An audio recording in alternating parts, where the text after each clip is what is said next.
Shalom, bersyukur untuk hari yang luar biasa. Mari kita berdoa sebelum mendengarkan renungan singkat firman Tuhan pada pagi hari ini. Selamat pagi Bapa di surga, selamat pagi Tuhan Yesus. Terima kasih untuk anugerah-Mu, untuk hari yang indah, di mana pagi hari ini kami bangun dengan tubuh yang sehat. Kami bersyukur untuk pemeliharaan-Mu, penyertaan-Mu yang luar biasa. Pagi hari ini berikan kami hati yang siap ditabur benih firman Tuhan, dan firman-Mu berakar dengan kuat menjadi pedoman dalam hidup kami. Dalam nama Tuhan Yesus kami berdoa. Amin. Tema kita pagi ini, resolusi sama dengan anugerah plus disiplin. Diambil dari Pengkhotbah 5 ayat 1-6. Jagalah langkahmu kalau engkau berjalan ke rumah Allah. Menghampiri untuk mendengar adalah lebih baik daripada mempersembahkan korban yang dilakukan oleh orang-orang bodoh, karena mereka tidak tahu bahwa mereka berbuat jahat. Janganlah terburu-buru dengan mulutmu, dan janganlah hatimu lekas-lekas mengeluarkan perkataan di hadapan Allah, karena Allah ada di surga dan engkau di bumi. Oleh sebab itu, biarlah perkataanmu sedikit, karena sebagaimana mimpi disebabkan oleh banyak kesibukan, demikian pula percakapan bodoh disebabkan oleh banyak perkataan. Kalau engkau bernasar kepada Allah, janganlah menunda-nunda menepatinya, karena Ia tidak senang kepada orang-orang bodoh. Tepatilah nasarmu. Lebih baik engkau tidak bernasar daripada bernasar tetapi tidak menepatinya. Janganlah mulutmu membawa engkau ke dalam dosa, dan janganlah berkata di hadapan utusan Allah bahwa engkau khilaf. Apakah perlu Allah menjadi murka atas ucapan-ucapanmu dan merusakkan pekerjaan tanganmu?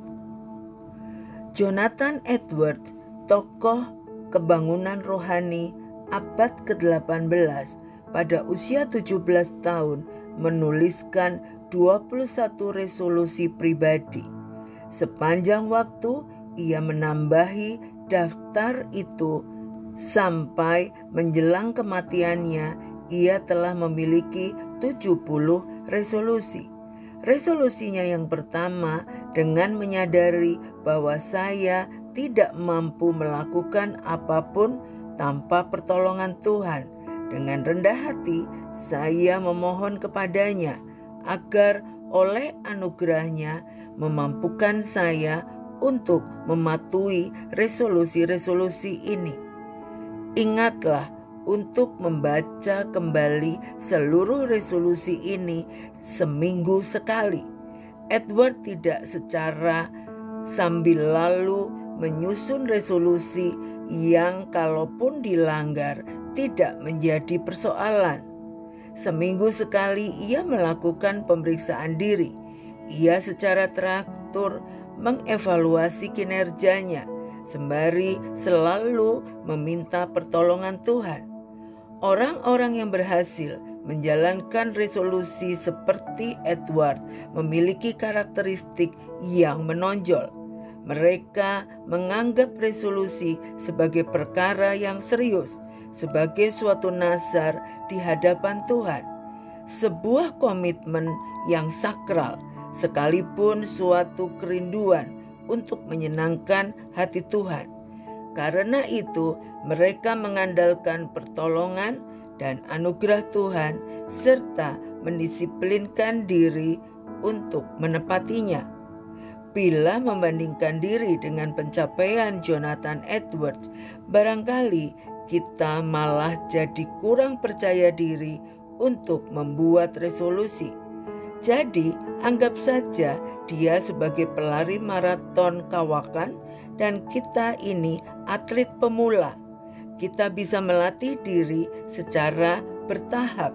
Saya pun teringat bahwa saya pernah bernazar waktu anak pertama kami berusia 1 tahun mengalami kejang sampai biru bahkan tidak bernapas.